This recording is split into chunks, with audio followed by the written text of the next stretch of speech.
Muy buen día. El día de hoy vamos a dar inicio a una serie de charlas relacionados con la cirugía fetal.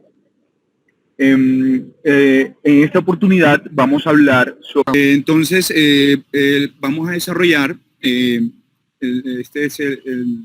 pues algo de la introducción de la historia de la cirugía fetal, algunas consideraciones generales sobre la intervención pues, en este ámbito, cómo se define la cirugía fetal, las modalidades de tratamiento, las diferentes técnicas quirúrgicas que se han desarrollado hasta el momento y algunos resultados de cada una de ellas.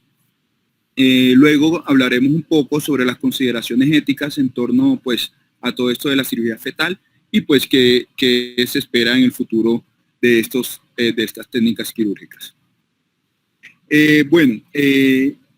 Todas estas malformaciones fetales y defectos congénitos se han venido diagnosticando más frecuentemente, todo esto por la mejoría en todas las técnicas diagnósticas de imágenes en el periodo pues, prenatal.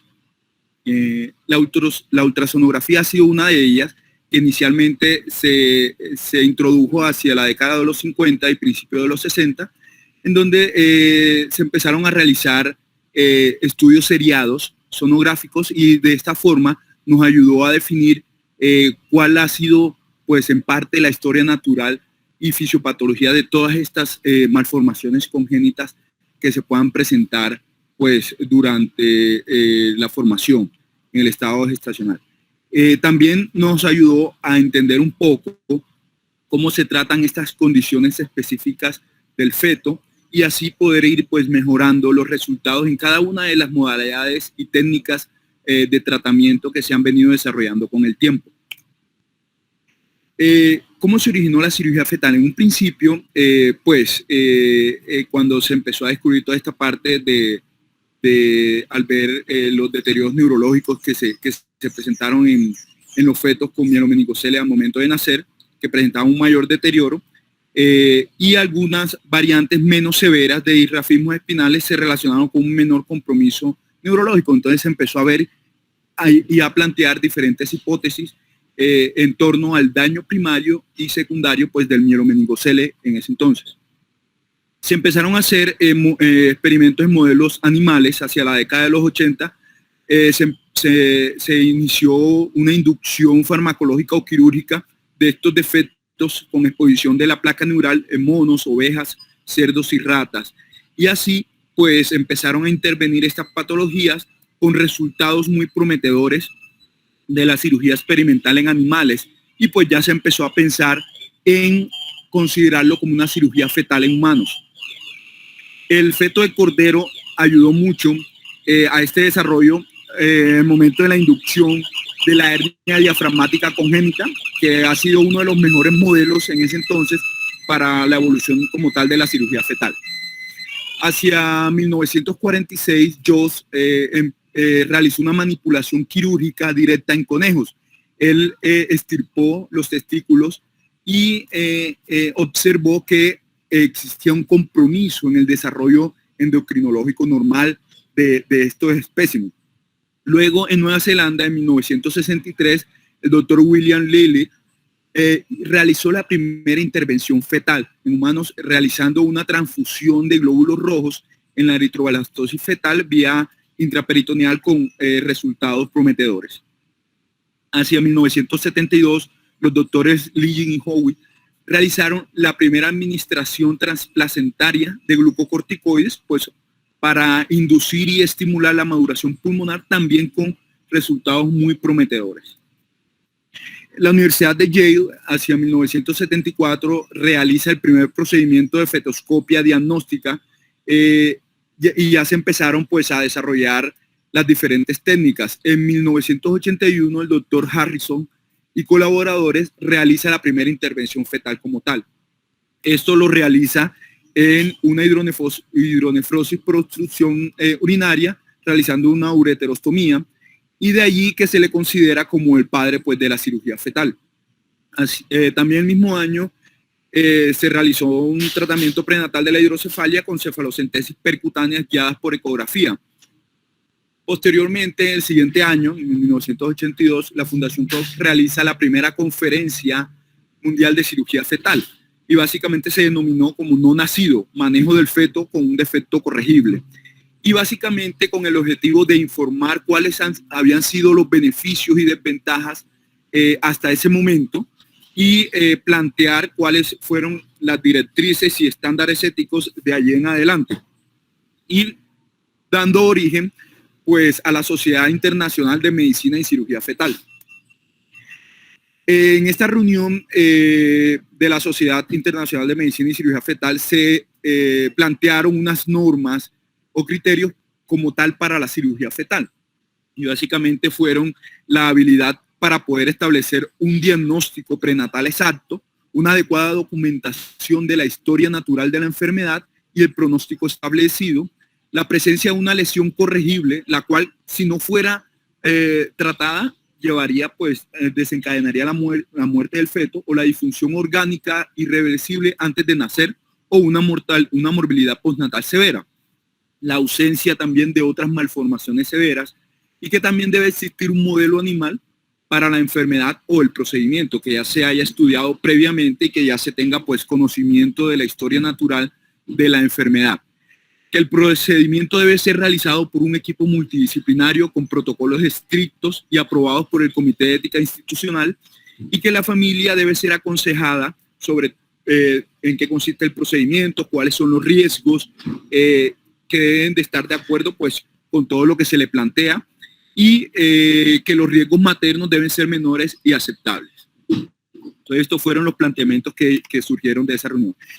En el año 2000 el doctor Lutz, él fue pues presidente de la Sociedad Internacional de Medicina y Cirugía Fetal, en base a todo el desarrollo que se fue presentando en su momento, el desarrollo acelerado de toda la cirugía fetal.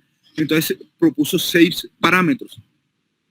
Uno de ellos fue la morbilidad de la intervención antenatal debe ser aceptable, que el diagnóstico de la condición puede ser realizado de manera muy precisa, pues que con los estudios que se habían realizado en su momento, la condición puede diferenciarse de otras no quirúrgicas, que la evolución natural de la enfermedad, si no se trata, debe ser previsible y la condición debe ser letal o gravemente debilitante, pues para poder justificar el procedimiento y que no debe haber un tratamiento postnatal adecuado que pueda pues justificar la intervención prenatal y que la operación propuesta debe ser factible.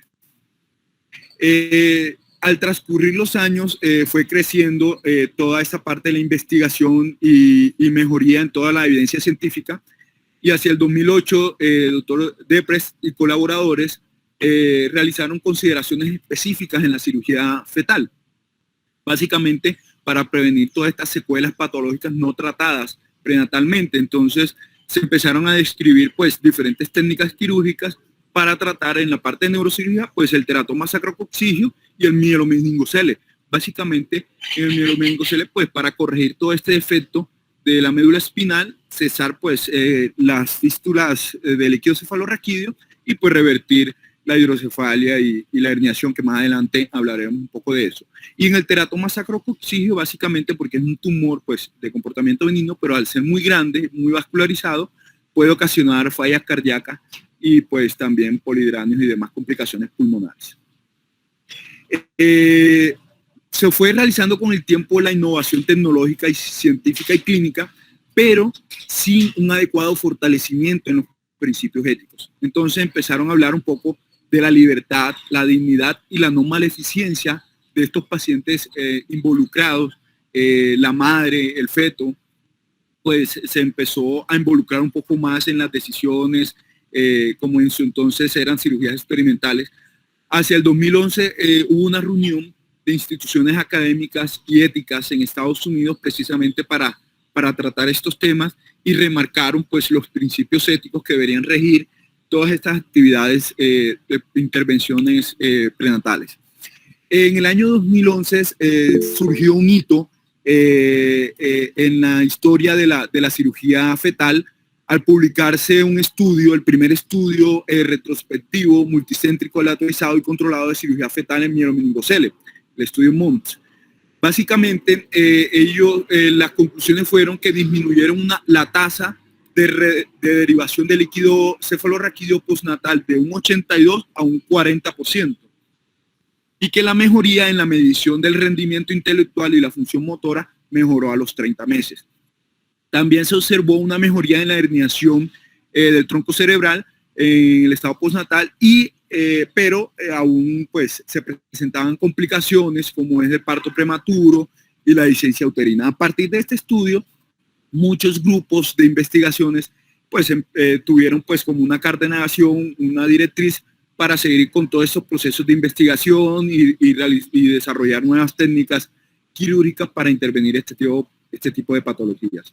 En el 2015 se hizo una revisión de la Corte de este estudio y básicamente encontraron que hubo un principal factor de riesgo para la derivación del líquido cefalorraquídeo, y eso fue el tamaño ventricular. Ellos establecieron que el tamaño ventricular menor a 10 milímetros tenía hasta el 20% de desarrollar hidrocefalia en el estado postnatal.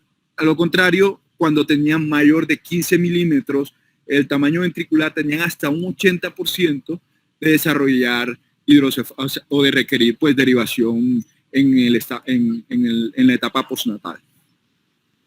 De esta forma, entonces, hacia el 2015, el doctor Jervenak y colaboradores realizaron un análisis de toda esta, hasta el momento, pues de la cirugía materno-fetal, en qué iba. Entonces ellos básicamente establecieron cuál fue la responsabilidad o cuál había sido la responsabilidad profesional en toda esta transición de la innovación tecnológica y la investigación pues hacia la práctica clínica.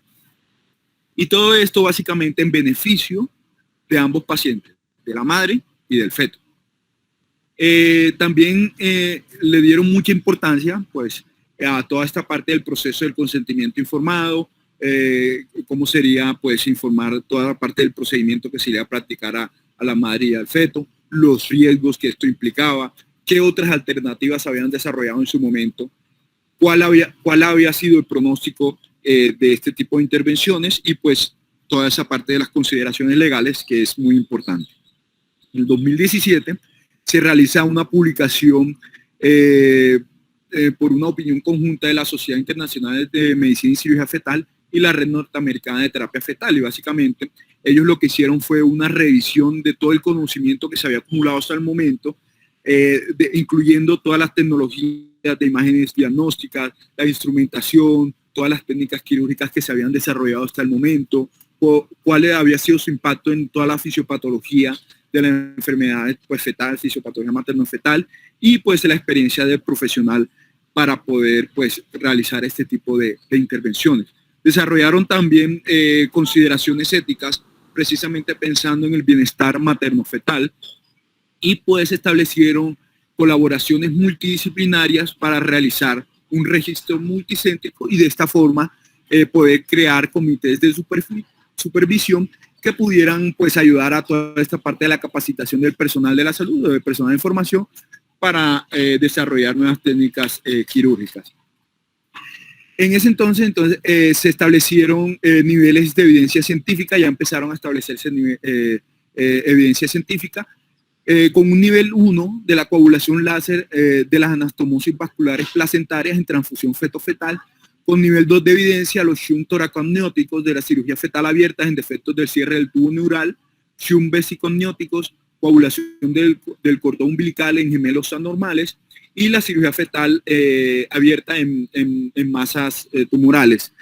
Coagulación intersticial también empezó a presentar niveles de evidencia 2 y con un nivel de evidencia 3 se presentaron las técnicas de oclusión traqueal fetoscópica para todos estos problemas de desarrollo pulmonar, la dilatación valvular cardíaca, las transfusiones intravasculares intrauterinas y en diversas pues, condiciones, utilizando diversas sustancias. Se establecieron varios objetivos hasta el momento con lo que se tenía pues, de nivel de evidencia de investigación en ese momento, y básicamente fue identificar aquellos fetos que fueron unos candidatos ideales para dichas intervenciones en particular, y básicamente determinar cuál fue o cuál ha sido el momento óptimo para realizar dicha intervención y pues evitar el parto prematuro posterior a la intervención, que había sido una de las complicaciones, pues sí, sigue siendo en toda esta parte de la cirugía fetal. Con el tiempo entonces se fueron desarrollando aún más técnicas de abordaje quirúrgico, como la cirugía abierta, el tratamiento de útero intraparto, cirugía fetal mínimamente invasiva con el fetoscopio y los procedimientos pues percutanos guiados por ultrasonografía. En el mielomeningocele entonces se desarrollaron cirugía en reparo por fetoscopia, básicamente para cubrir ese defecto espinal y de esta forma mejorar pues la malformación de Chiari y la consecuente lesión neurológica que se pueda presentar pues con la parálisis de miembros inferiores o el consiguiente desarrollo de hidrocefalia. En los teratomas sacroexígeos, básicamente, realizar ablación láser por fetoscopia o en su defecto cirugía fetal abierta, básicamente para revertir todo este shunt o este alto gasto que pudiera conllevar a una falla cardíaca y a hidrops al feto. Y además en otro tipo de patologías se fueron desarrollando diferentes técnicas quirúrgicas.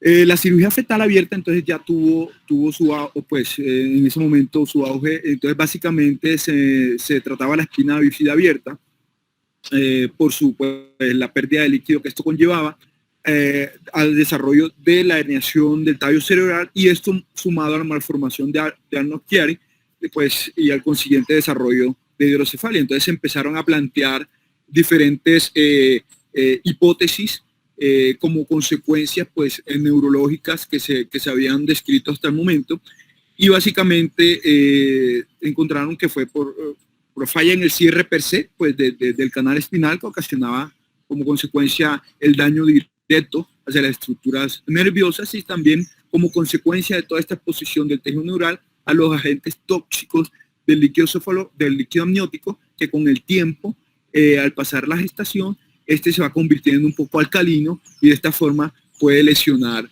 el tejido nervioso. Se estableció que más del 50% presentaban ventriculomegalia antes de las 24 semanas, 24ª semana de gestación, y la mayoría pues presentaban al momento del nacimiento.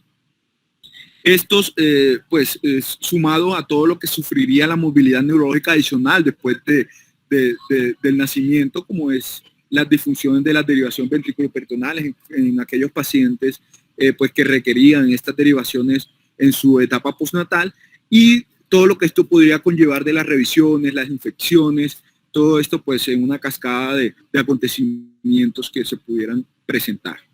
Entonces se empezó a plantear la hipótesis para la reparación de estas patologías, en este caso el mielomeningocele, en la etapa prenatal a mitad de la gestación, obteniendo buenos resultados. La cirugía fetal abierta también se ha desarrollado en los encefaloceles occipital. En este último estudio publicado en el 2020 en el Journal of Surgery,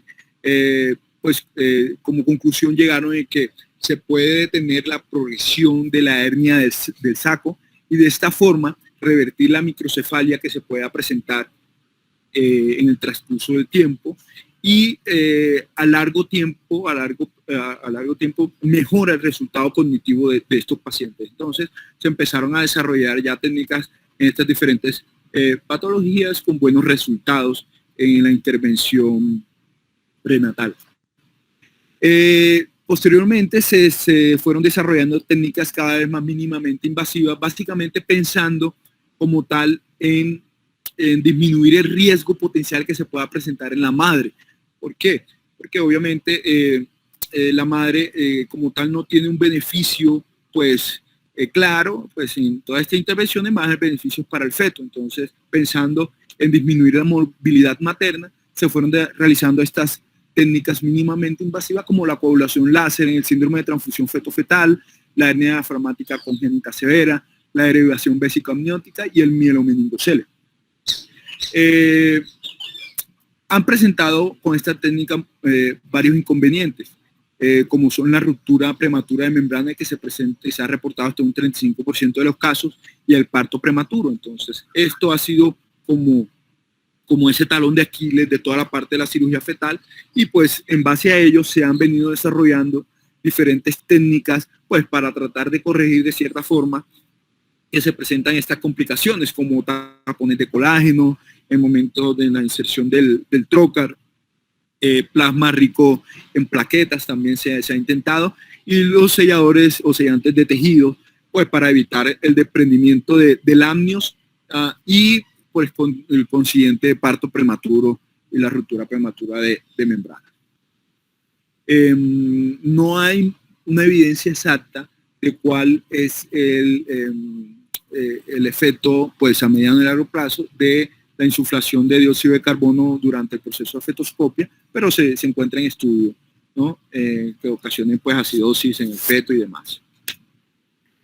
En la otra patología, en los teratomas sacrococcigeos, que son pues, unos tumores benignos más frecuentes en esta etapa fetal, básicamente lo que ellos ocasionan es hacer un tumor grande y vascularizados, pues se asocia mucho a robo de flujo y toda esta parte de falla cardíaca, y pues conllevando a la muerte fetal. Por eso se planteó su intervención en la etapa fetal con buenos resultados, básicamente hacia la 18ª semana de gestación, por ablación láser o radiofrecuencia, en su efecto por cirugía fetal abierta, con resultados muy buenos.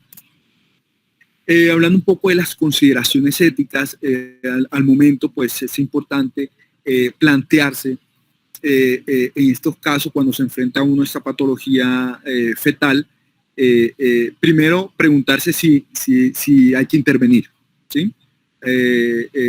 Considerar muchos factores, sobre todo factores de riesgos maternos, factores de riesgos fetales, y luego definir cuándo intervenir, cuál es ese momento preciso, ese momento exacto en donde uno interviene prontamente para evitar todas estas complicaciones que se puedan presentar más adelante, pero sin interferir con el adecuado desarrollo pues, del parto y la gestación.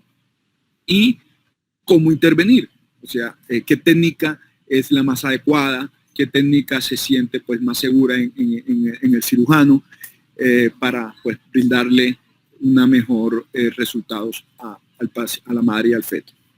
Entonces empezaron a crear criterios de terapia invasiva. Dentro de ellos, pues, a mayor probabilidad de salvar vidas y prevenir enfermedades o discapacidades graves, entonces uno plantea, pues, esta posibilidad a la madre.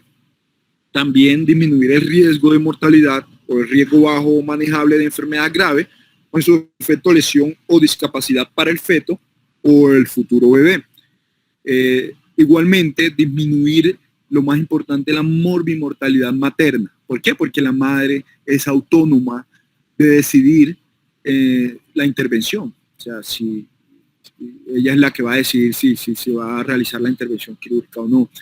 ¿Y por qué? Porque van a existir riesgos para ella sin ningún beneficio como tal materno, sino es para el feto. Entonces, en estas consideraciones éticas siempre hay que tenerlas presentes al momento de plantear un procedimiento invasivo fetal.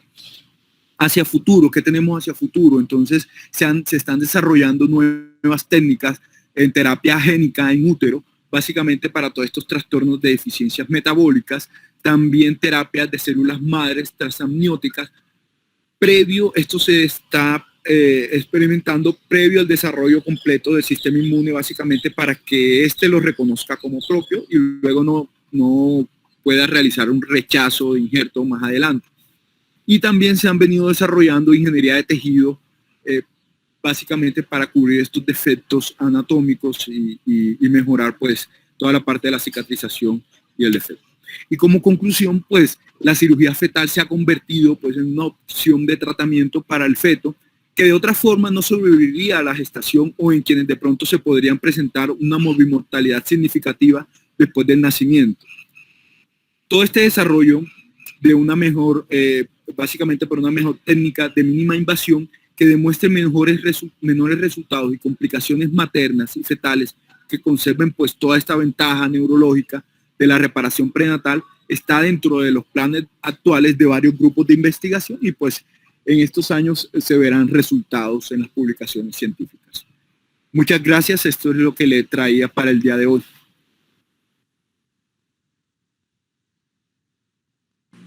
Gracias, Luis. Yo no tengo ninguna experiencia en este tipo de cirugías, pero sé que Eduardo tiene bastante experiencia. Me quedan dos preguntas. La primera, cuando hay amnionitis en el posoperatorio, ¿qué hay que hacer? ¿Hay que abortar o qué se haría en esos casos? Porque si hay amnionitis, hay infección de la herida y hay meningitis, entonces ya el pronóstico es muy malo. Y lo segundo, si considerando las complicaciones que se pueden presentar en la mamá como parto prematuro, eh, de discedencia del útero y todo eso, si a pesar de todas esas complicaciones que se pueden presentar, la cirugía sigue siendo la primera elección, porque, porque veo que de todo modo se corren riesgos importantes y no sé si eso entra en la balanza cuando hablas de la maravilla de la cirugía fetal. Me gustaría oír a Eduardo. Hola, buenos días. Bueno, empecemos por lo de la coriomionitis. En la experiencia que tenemos nosotros acá en el grupo del San Vicente, solo tuvimos realmente no fue una coriomionitis, fue una peritonitis, pero pues por múltiples razones dentro de lo que se hizo se definió que era una coriomionitis adicional y se sacrificó el feto, porque básicamente prima la vida de la madre sobre el feto. Entonces, es el único que tuvimos. De resto nos ha ido muy bien, no hemos tenido infecciones. Con respecto a las complicaciones maternas, siempre ha sido como el punto de búsqueda de cuál va a ser el menor momento, el mejor momento para que haya menos complicaciones.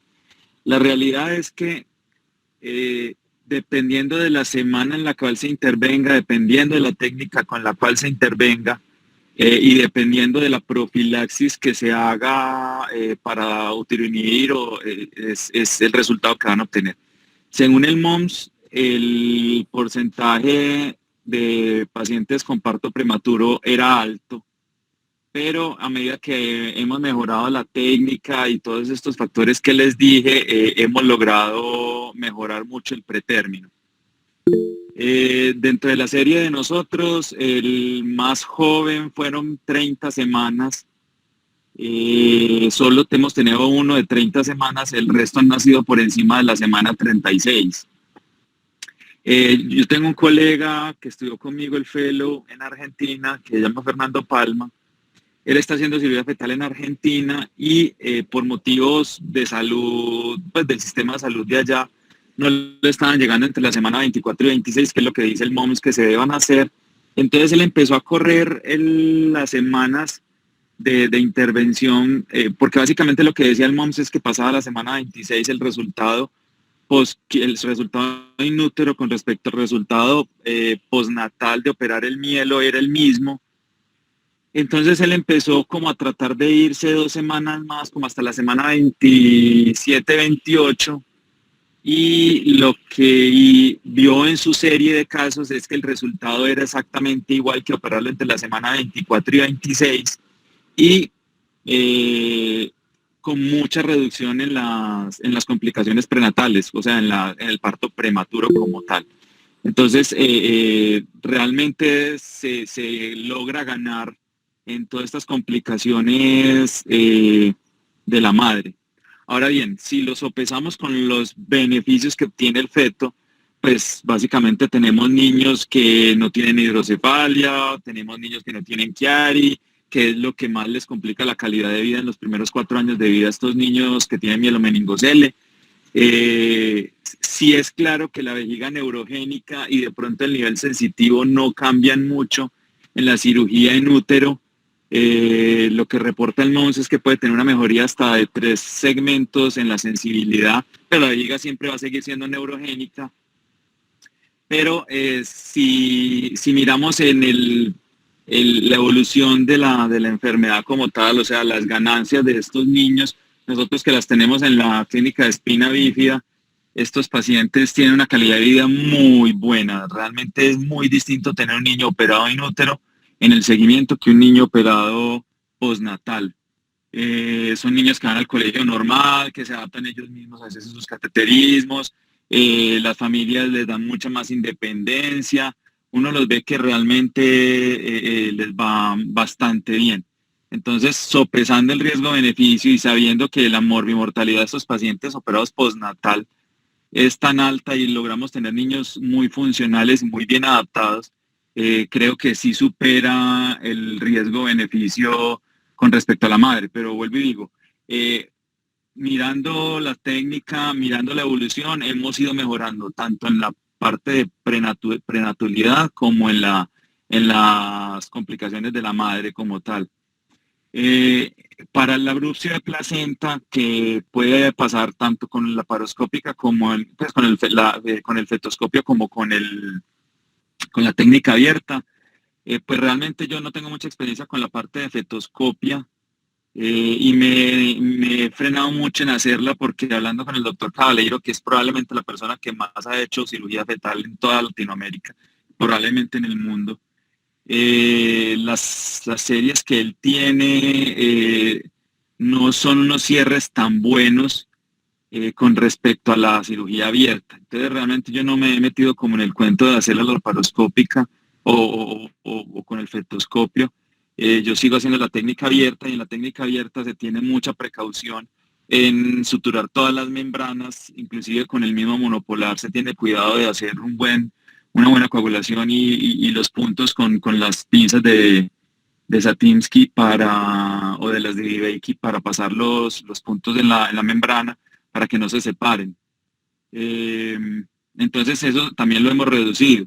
Pero pues como decía Luis en la charla de él, hay técnicas que se están buscando y insumos que se buscan para que esto no suceda. Realmente a nosotros nos pasó solo una vez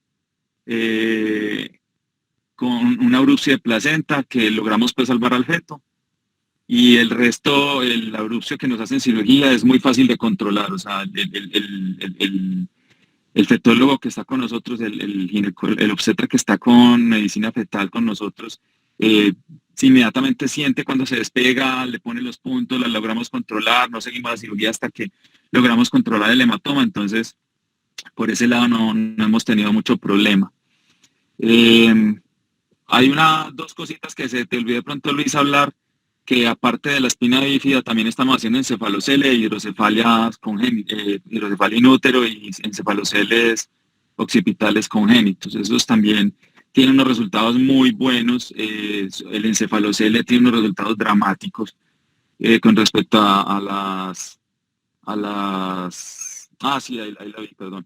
Esa técnica le empezó a hacer Cabaleiro, nosotros hemos hecho ya varios también y el resultado es igual de reproducible como el doctor Cabaleiro lo reporta, ¿no es cierto? Entonces, y creo que la cirugía fetal llegó realmente para quedarse y mejorarle la calidad de vida a todos estos niños con las enfermedades que se pueden resolver desde ahí. Muchas gracias. Gracias, Eduardo. El doctor Miguel Parra había levantado la mano, no sé si todavía quiere hacer algún aporte. Buenos días, ¿cómo están? Bueno, primero pues felicitar al ponente por la excelente. Creo que es un tema muy largo que daría para un congreso cada uno de los puntos, y bueno, felicitarlos por el grupo y por la solidez que tienen en sus resultados. Pues desde que tuvimos la oportunidad de estar en Barcelona por 3 años con el grupo del doctor Eduardo Gratacós, nos hemos unido con el doctor Jesse Miranda, quien también tiene el doctorado en medicina materno-fetal, y tenemos el grupo aquí en Barranquilla. Hasta el momento, pues estamos ya sobrepasando los 10 casos de cirugía fetoscópica, y realmente la gran ventaja que tenemos es que hemos tenido la mitad de los partos por vía vaginal y a término, y esto pues da una idea de las ventajas para la mamá de no quedar con una cicatriz, de no estar expuesto a una dehiscencia. Hay una serie grande de casos en el cuales en el siguiente embarazo, incluso después de la reparación abierta, se ha presentado dehiscencia de estructura hasta en un 1%, y esto pues da unas ventajas. Siempre lo que se trata es de lograr beneficiar a la mamá, como tú decías, Eduardo, beneficiar a la mamá para que no tenga complicaciones ni en el embarazo que se está tratando ni en el siguiente. Entonces yo creo que la cirugía fetoscópica impulsada desde el Texas Children, hemos tenido la oportunidad de trabajar con ellos en investigación, en publicaciones, y realmente creo que es un avance importante. Como todo, cuando empieza hay cierto escepticismo, es como las vesículas, todas eran abiertas, ahora todo el mundo las opera por laparoscopia, pero la tendencia es ir hacia allá, tener partos vaginales, tener que no haya rupturas de membranas, que no haya complicaciones. Y bueno, es un esfuerzo importante y realmente que los felicito porque veo que tienen allí en Medellín un grupo excelente. Muchas gracias por la oportunidad de participar y cualquier duda o pregunta a la orden. Muchas gracias, doctor Miguel. Muchas gracias, doctor Parra. Una interna que tengo aquí me hace una pregunta que me parece muy interesante. Tal vez sea obvia, pero no es tan, creo que tiene más complejidad. Y ella me pregunta si hay que hacer asepsia cuando se va a operar al niño. O asepsia pues en el niño. El niño viene estéril, el líquido amniótico es estéril. Si le hace asepsia a la piel pues, de la mamá por donde se va a hacer la incisión y ya no más. De resto es una cavidad estéril, entonces no tiene problema. Sí, yo sé, pero como nos cambiamos de guantes, sale líquido y todo eso. No importa, porque sigue siendo una cavidad estéril y la seguimos considerando una cavidad estéril. Cuando se repone el líquido perdido es líquido estéril, entonces no hay problema. Igual, el paciente sale con profilaxis antibiótica, se le deja 5 días y el seguimiento obviamente, ¿no es cierto? Pero sí se considera una cavidad estéril. Dentro de todo esto, los comentarios, pues ya que estoy aquí hablando, pues estamos hablando de cirugía fetal, pero realmente se nos ha olvidado lo más importante y es la prevención, ¿no es cierto? Nosotros en Latinoamérica teníamos unas tasas de espina bífida, o sea, de mielomeningocele, muy altas. No somos las más altas del mundo, más o menos tenemos 800 casos por 100.000 nacidos vivos, mientras que los países desarrollados tienen apenas 400 casos por 100.000 nacidos vivos. África tiene 1.200 casos por 100.000 nacidos vivos. Entonces, aunque no somos lo más malo, pues estamos en un intermedio importante. Esto es una enfermedad que da mucha discapacidad y se resuelve tan fácil como dando prenatal 3 meses antes al ácido fólico. Entonces creo yo que más que mejorar estas técnicas, y porque eso va a pasar, de que van a mejorar, los resultados van a ser mejores, en esta enfermedad, como el estudio que se hizo en 1950 en los países nórdicos, que demostraban que había una mejoría en la espina bífida y en la incidencia de espina bífida, casi en un 90% solo dando ácido fólico. Creo que el enfoque real y la educación real que hay que darle a los médicos generales, a las instituciones, a todos los que tienen que ver con la prevención en salud, es que hay que hacer un buen control prenatal, preconcepcional realmente. La palabra es preconcepcional, no prenatal, sino preconcepcional, de todas las madres en edad fértil, porque solo darles la suplencia de ácido fólico 3 meses antes disminuye la posibilidad de que esa madre tenga una espina bífida en un 90%. Yo creo que pocas intervenciones en medicina han mostrado una eficiencia tan alta a la hora de prevenir una enfermedad tan grave como puede ser una espina bífida abierta. Entonces creo que a pesar de que estamos mejorando la técnica, los pacientes están saliendo mejor, les estamos dando mejor calidad de vida, tenemos que esforzarnos por prevenirla. Y la prevención no es cuando ya está en embarazo darle el ácido fólico, que ya no sirve para nada, porque generalmente la mamá se da cuenta a las 4 semanas de embarazo y el sistema nervioso central se forma a las 6, ya no se logró hacer nada. Se debe dar profilaxis, o sea, dar la suplencia del ácido fólico 3 meses antes de quedar en embarazo. Eso se llama consulta preconcepcional. Creo que hay que insistirla. En los países desarrollados, la consulta preconcepcional y lograr esa suplencia del ácido fólico se logra en el 70% de las futuras madres, mientras que en nuestros países ese control preconcepcional se logra solo en el 30%. Entonces, simplemente mejorando estos porcentajes, pues probablemente vamos a lograr disminuir la incidencia de esta enfermedad a unos niveles tan altos como los tiene los países desarrollados. Entonces, pues básicamente era la publicidad que le quería hacer al ácido fólico, porque es mejor prevenir que curar, como siempre nos han enseñado. Ok, de acuerdo. ¿Alguien más tiene algún otro comentario? Doctor Cortés, ya que toca ese tema y si me lo permiten, quería preguntarle Nos acerca despedimos y de... nos vemos mañana. ¿Usted acuerdas qué tema es? ¿Aló? Sí. Ah, Qué pena con ustedes.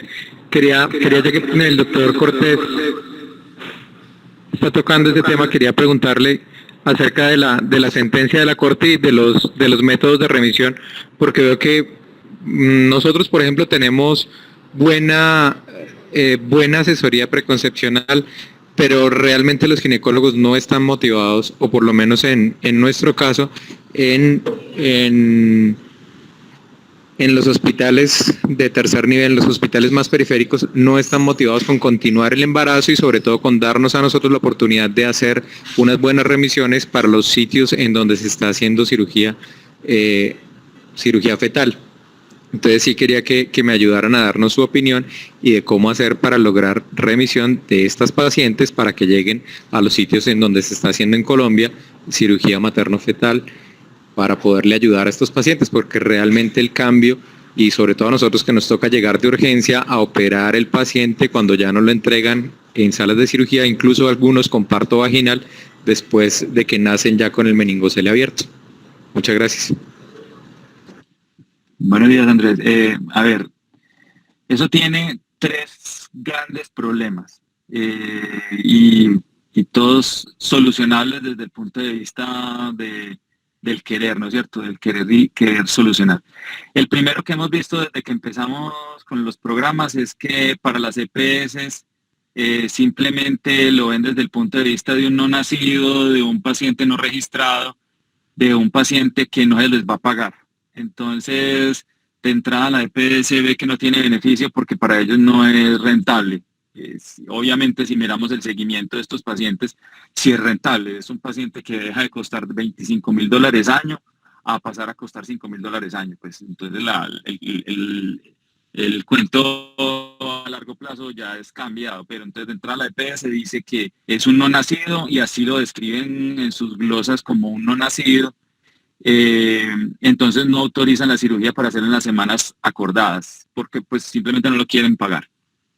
Yo hablé con el viceministro de Protección Social, precisamente poniéndole en contexto de esto que me parece muy grave, porque se supone que el sistema de salud tiene que cubrir bien el binomio madre-feto, que está estipulado pues en la ley como tal, y lo que me respondió el viceministro es que sí o sí lo tienen que cubrir.